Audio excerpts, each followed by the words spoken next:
Assalamualaikum warahmatullahi wabarakatuh. Perkenalkan, nama saya Nadia Permata Putri. Kali ini saya akan mempresentasikan tentang kebijakan fiskal dan moneter terhadap keseimbangan pasar uang dan pasar barang.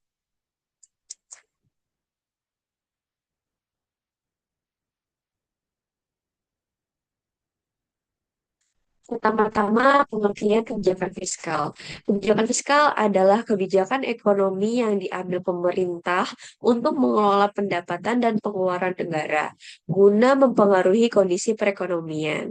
Tujuannya adalah untuk mencapai stabilitas ekonomi, mendorong pertumbuhan, dan meningkatkan kesejahteraan masyarakat. Kebijakan ini melibatkan peraturan pendapatan atau terutama pajak dan pengeluaran atau belanja pemerintah. Yang kedua, pengertian kebijakan moneter. Kebijakan moneter adalah serangkaian tindakan yang diambil oleh bank sentral untuk mengendalikan jumlah uang yang beredar dan suku bunga dalam suatu perekonomian, dengan tujuannya untuk mencapai tujuan ekonomi yang diinginkan, seperti menjaga stabilitas harga atau mengendalikan inflasi, mendorong pertumbuhan ekonomi yang berkelanjutan, dan menjaga stabilitas nilai tukar. Yang ketiga, keseimbangan pasar barang dan pasar uang itu ada dua. Yang pertama, pasar barang atau keseimbangan terjadi ketika rencana pengeluaran yang sama dengan pendapatan aktual yang diwakili oleh kurva IS. Yang kedua, pasar uang atau keseimbangan terjadi saat permintaan uang sama dengan penawaran uang yang diwakili oleh kurva LM.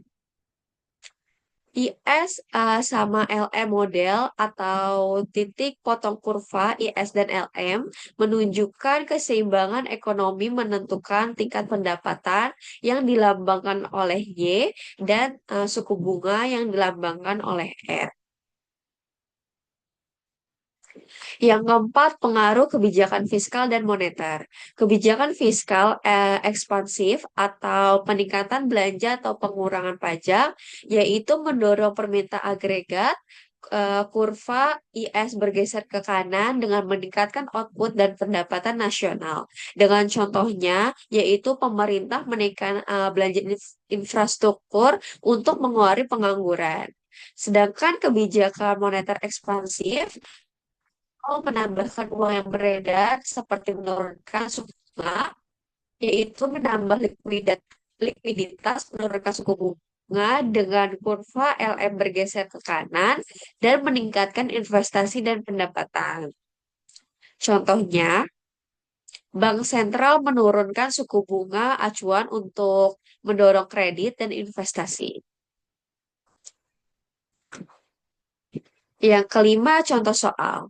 Pemerintah menaikkan pengeluaran sebesar 12 triliun rupiah jika marginal propensity to consume atau MPC adalah 0,75.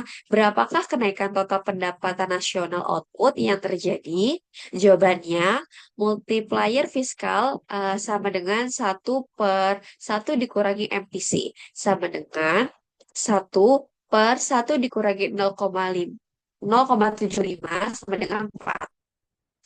Berarti kenaikan output sama dengan multiplier dikali perubahan pengeluaran, yaitu 4 dikali 12 triliun rupiah sama dengan 48 triliun rupiah.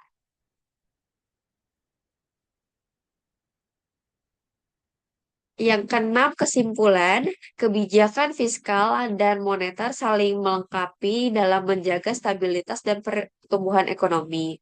Yang kedua, keseimbangan pasar uang dan pasar barang dicapai melalui koordinasi kedua kebijakan tersebut, terlihat dalam model IS dan LM.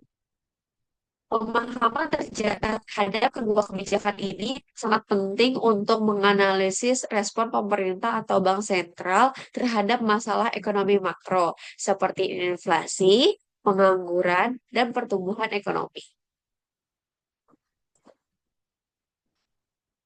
Materi selanjutnya adalah konsep nilai tukar dan sistem nilai tukar.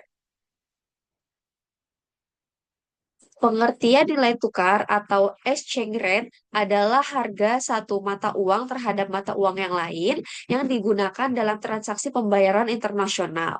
Nilai tukar mencerminkan jumlah mata uang domestik yang harus diberikan untuk mendapatkan satu unit mata uang asing. Contohnya, jika satu USD sama dengan 16.000 rupiah, maka nilai tukar rupiah terhadap dolar tersebut adalah 16.000 rupiah per satu USD. Selanjutnya, nilai tukar memiliki dua bentuk utama. Yang pertama, nilai tukar nominal atau nominal exchange rate adalah nilai satu mata uang jika ditukar dengan mata uang lainnya secara langsung. Yang kedua, nilai tukar real atau real exchange rate adalah nilai tukar yang membandingkan barang atau jasa antar negara setelah memperhitungkan perbedaannya harga masing-masing di negara. Yang kedua, fungsi nilai tukar. Itu ada empat. Yang pertama, sebagai alat tukar dalam perdagangan internasional. Yang kedua, menunjukkan data saing ekonomi suatu negara. Yang ketiga, mempengaruhi ekspor dan impor, seperti apresiasi nilai tukar atau penguatan, dan membuat barang dalam negeri menjadi mahal di luar negeri. Sedangkan depresiasi atau pelemahan membuatnya lebih murah. Dan yang terakhir, indikator kesehatan ekonomi atau nilai tukar yang stabil menunjang iklim investasi dan perdagangan.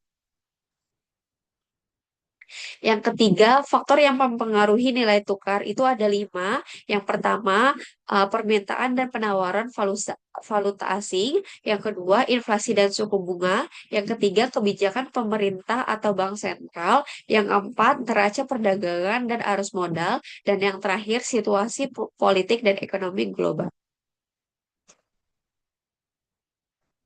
Materi selanjutnya, sistem nilai tukar. Sistem nilai tukar adalah cara penentuan nilai tukar dalam suatu perekonomian. Jenis sistem nilai tukar ini ada tiga. Yang pertama, nilai tukar tetap atau fixed exchange rate, yaitu nilai tukar yang ditetapkan secara tetap atau pada rentang tertentu oleh pemerintah atau otoritas moneter. Jika terjadi fluktuasi signifikan, maka pemerintah dapat melakukannya intervensi. Yang kedua, nilai tukar mengambang atau floating exchange rate, yaitu nilai tukar sepenuhnya yang ditentukan oleh mekanisme pasar atau permintaannya penawaran tanpa campur tangan pemerintah. Dan yang terakhir, nilai tukar mengambang terkendali atau manage floating, yaitu nilai tukar yang boleh berfluktuasi, namun pemerintah dapat melakukannya intervensi jika diperlakukan untuk menjaga stabilitas. Yang kelima, perbandingan sistem nilai tukar. Kurs tetap dengan kelebihannya yaitu stabilitas nilai tukar dan memudahkan perdagangan dan investasi. Namun kekurangannya rentan spekulasi dan membutuhkan cadangan devisa lebih besar. Untuk sistem kurs mengambang, kelebihannya adalah fleksibel mengikuti fundamental ekonomi. Sedangkan kekurangannya, resiko fluktuasi lebih tinggi dan ketidakpastiannya. Dan yang terakhir, kurs mengambang terkendali, kelebihannya lebih relatif stabil, namun ada intervensi jika terlalu bergejolak. Sedangkan kekurangannya, pemerintah harus lebih aktif dan waspada di pasar. Dan yang terakhir, kesimpulan, nilai tukar adalah harga mata uang terhadap mata uang lain dan sangat penting untuk perdagangan internasional. Sistem nilai tukar dapat berupa tetap, mengambang, tidak, atau mengambang kendali tergantung masing-masing memiliki kelebihan dan kekurangan. Nilai tukar memegang peranan penting dalam kestabilan ekonomi, perdagangan internasional, dan kesejahteraan nasional. Ya, sekian materi dari saya. Kurang lebihnya mohon maaf. Wabillahi taufik wal hidayah. Wassalamualaikum warahmatullahi wabarakatuh.